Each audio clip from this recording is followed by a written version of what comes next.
Mesdames et messieurs, bienvenue dans Focus sur Vox Africa. À l'occasion de la présidentielle qui aura lieu en février 2016 au Niger, nous recevons le premier candidat déclaré à ce scrutin et principal adversaire du président sortant, Monsieur Hama Amadou. Bonjour. Bonjour. Je rappelle que vous êtes le premier candidat déclaré à ce scrutin.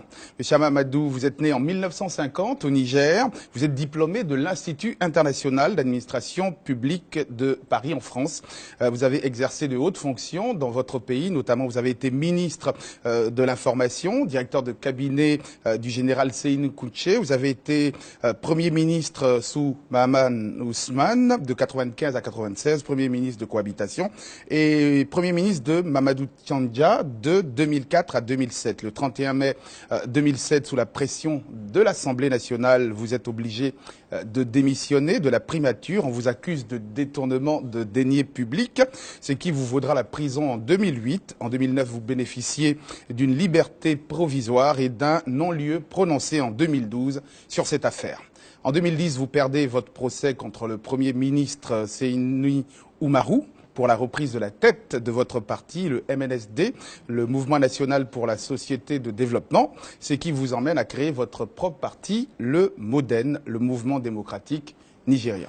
À la présidentielle 2011, vous arrivez en 3e position et soutenez au second tour M. Mahamadou Issoufou, l'actuel président au pouvoir. En 2013, vous quittez la coalition au pouvoir pour rejoindre l'opposition aux côtés de Seynou Oumarou du MDS et Mahaman Ousmane du CDS. Depuis 2014, vous êtes en exil en France sous le coup d'un mandat d'arrêt émis par la justice de votre pays. Alors, première question qu'on pourrait vous poser, l'exil en France, comment l'avez-vous vécu? Comment le vivez-vous puisque vous n'avez pas encore complètement quitté la France? Bon, je voudrais tout d'abord préciser que le mandat d'arrêt émis contre moi ne l'est pas du fait de l'initiative de la justice, mais du fait du gouvernement nigérien.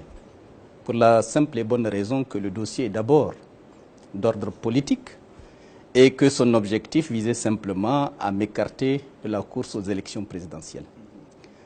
Et c'est pour cette raison qu'au lieu de faire les choses selon les règles de l'art prévues en matière judiciaire, et le gouvernement nigérien a plutôt préféré émettre un mandat d'arrêt national, ce qui n'a pas de sens dans le fond. Et en tout état de cause, j'étais en France pendant 1 an. Au cours de cette période, donc, j'ai continué à travailler avec mon parti pour le renforcer et le préparer à affronter les consultations électorales de 2016 dans de très bonnes conditions. Et je pense que c'est quelque chose de fait.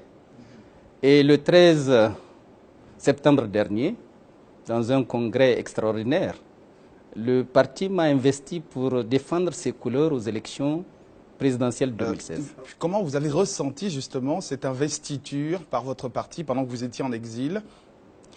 Je pense que pour un homme politique en exil, c'est une sorte de consécration de la confiance qui existe entre lui et les militants, des militantes qui, malgré toutes les pressions, toutes les difficultés qu'on leur fait subir, continuent de soutenir celui qui est diabolisé et qu'on veut écraser de toutes les manières. Donc c'est avec une grande émotion, une grande joie que j'ai accueilli cette mission que le parti m'a confiée. Et c'est avec responsabilité et détermination que je ferai face à cette mission pour l'accomplir dans le sens de notre objectif commun, c'est-à-dire le sens de la victoire. Alors on s'étonne que vous êtes sous le coup d'un mandat d'arrêt émis, évidemment, vous l'avez dit tout à l'heure, par le gouvernement de votre pays, et vous tenez coûte que coûte à retourner au Niger. Mais il est évident que si c'est un dossier purement judiciaire, pour un homme politique de mon envergure, il ne serait pas tout à fait bienséant que je reste à l'extérieur en attendant que l'affaire soit conclue. J'ai jugé que mon devoir est de rentrer et de me présenter devant la justice pour qu'éventuellement celle-ci joue son rôle. Mais je l'espère dans l'équité et dans le respect des principes du droit. L'innocent doit être innocenté, l'innocent ne doit pas aller en prison gratuitement et l'innocent doit être réhabilité dans son honneur. Alors, vous avez été, on va essayer de revenir dans le temps. Vous avez fait partie de la coalition au pouvoir. Vous avez soutenu évidemment M. Mahamadou Issoufou en 2011 lors de l'élection présidentielle. Et qu'est-ce qui a fait que vous avez quitté notamment M. Mahamadou Issoufou pour rejoindre les rangs de l'opposition? Vous savez, une alliance repose d'abord sur une confiance réciproque et sur un respect mutuel.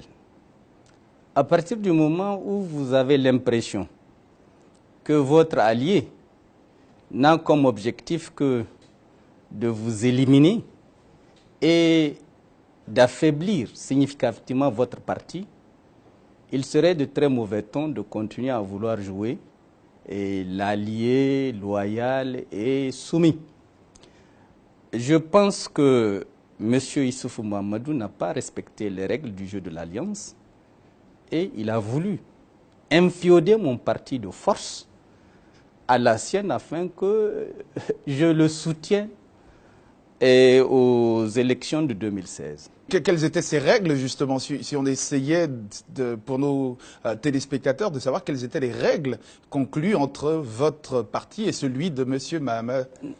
Nous avons simplement arrêté le principe que je le soutienne aux élections de 2011, au deuxième tour, et pendant 5 ans, nous essayons de mettre ensemble nos efforts pour donner au Niger les bases d'une stabilité politique réelle et les conditions d'un développement économique qui s'amorce. Donc notre contrat, c'est sur 5 ans, pas sur 10 ans. Et il est évident qu'au bout des 5 ans, chaque parti retrouve son indépendance et engage ses forces pour éventuellement demander au peuple souverain sa reconnaissance, soit au niveau des présidentielles, soit au niveau des législatives, mais en aucune façon pour être un supplétif à vie d'un autre parti. Donc je pense que c'est ce principe que M. Issoufou ne comprend pas. Dans la mesure où, au-delà de ma personne, il veut aujourd'hui l'imposer à tous ses alliés. Pour ceux qui sont rétifs, comme le ministre du Plan qui vient de se faire éjecter du gouvernement et qui fait l'objet déjà, comme je le suis, de toutes les vexations dont un pouvoir est capable, n'est-ce pas? Et il le fait à tous ses alliés. Est-ce qu'on peut dire que justement, sur une affaire sur laquelle vous n'avez peut-être plus envie de revenir, que votre départ justement de la coalition au pouvoir a suscité justement ce scandale des bébés du Nigeria?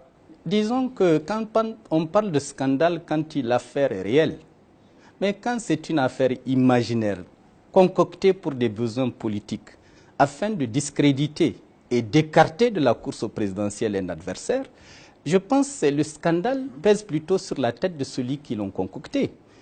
Et de mon point de vue, c'est ça le scandale.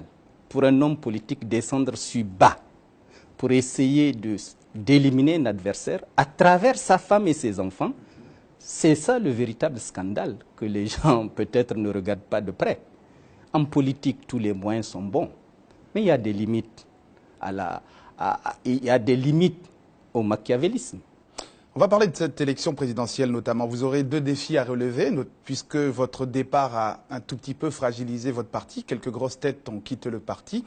Vous devrez retrouver cette coalition avec l'opposition qui doit vous porter comme le candidat unique de l'opposition et surtout répondre à la justice de votre pays. Comment comptez-vous y prendre? Je voudrais d'abord vous corriger.